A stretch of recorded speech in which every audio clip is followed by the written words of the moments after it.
We'll help you on how to access the sell stop one tap icon in MetaTrader mobile. If this helped, drop a like, share the video, and subscribe for more. In order to do so, let's say you want to access that in CAD JPY. Basically, you want to make sure you're on the second icon, chart.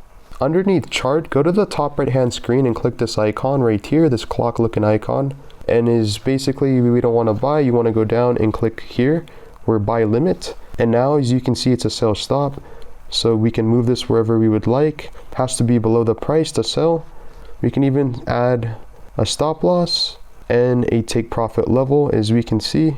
And basically, once you're happy and you're satisfied, you can basically move this here and click the blue right arrow icon right here. This is how you can successfully add a sell stop, or let's access the sell stop tap one tap icon completely for free.